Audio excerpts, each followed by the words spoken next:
there are tons of gaming award shows out there where developers can pat themselves on the back and talk about how good of a job they did, even though the industry's currently imploding. And now we're seeing the gaming magazine's recent promotional email prove just how these individuals are the ultimate grifters. I have a few different things to show off, but before I get into the topic, if you enjoy the content I create, check out the links in the description, join the community in my live streams, and consider supporting through Patreon or YouTube memberships. Now, of course, it's not a shocker to hear about an outlet called Gayming Magazine being all for diversity and inclusivity quotas within the industry, promoting games that highlight their stances, and they're trying to make money. And I don't necessarily blame outlets or developers or individuals for trying to make money with content that they're producing, but when you see these figures,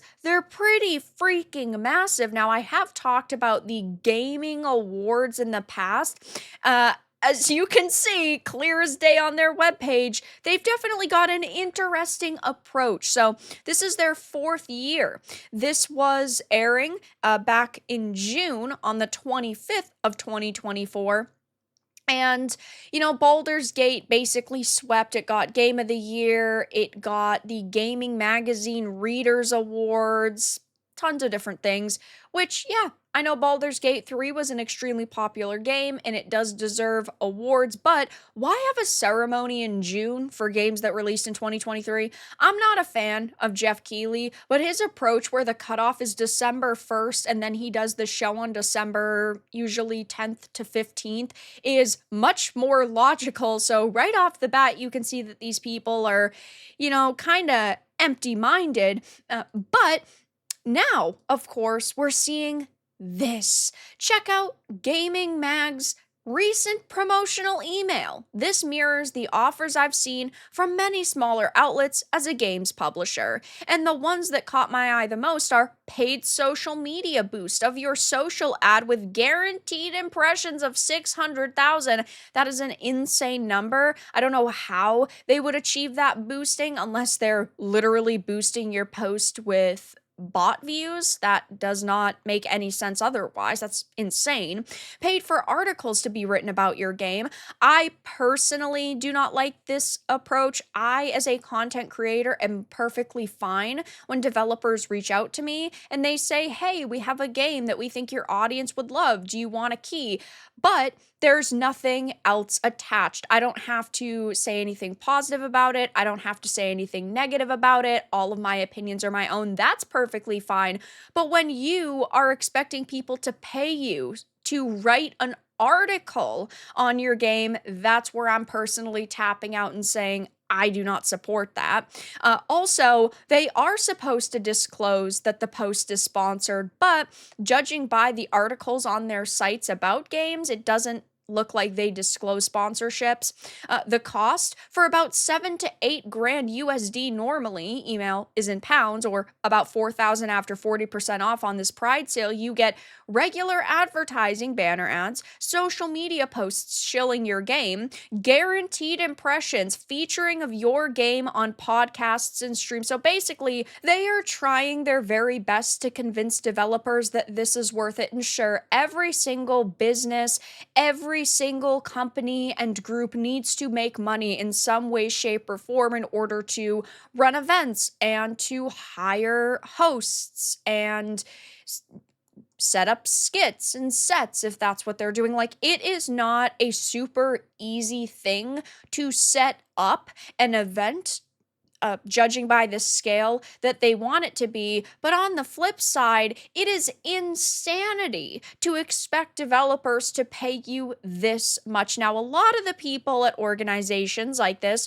are typically activists. They want to push their viewpoint into an industry, and that's exactly what is happening here. They have gaming awards. I get it. You want to promote LGBTQ games and content creators. And I'm not saying that this organization cannot exist. I am not sitting here and saying that the gaming awards shouldn't exist, but if you're going to exist, you need to do things properly. You need to disclose sponsorships. You need to, in my opinion, not charge even close to this amount of money for a little bit of advertising and social media posts. Like, it is absurd to hear about some of the things that they are offering. And again, as a content creator myself, I'm fine with developers reaching out to me and offering me maybe a code or a chance at an interview. But to offer such services like this, I need to know that the money is being spent properly, especially when you are expecting, 7 to 8 grand to be handed to you. And it seems that they're kind of desperate, judging by the fact that there's a 40% off Pride sale. So it's about 4,000 at this point. So it seems like they're kind of desperate. And I mean, they are definitely, of course, an organization and they're running an event that a lot of people have not been particularly happy with. I mean, when their gaming awards ceremony happened back in June, they were absolutely roasted for it because of the low quality, because of the half-assed jokes. It just did not feel like a professional level event in any way, shape, or form. And if they are getting this many people to pay them this amount of money, you'd think that they would be releasing slightly higher quality content, and that's not what they're doing. And of course, us gamers have heavily criticized the mainstream events over the years. Look at the Game Awards that Jeff Keighley runs. If you look at the board, you have people like Phil Spencer making decisions when it comes to the show. If you look at the people who are actually choosing games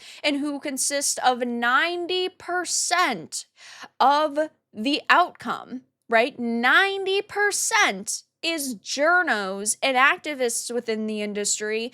And all of us gamers, the millions and millions of people who have to buy the products, our votes only count for 10%. Such a tiny little amount when it comes to these award shows.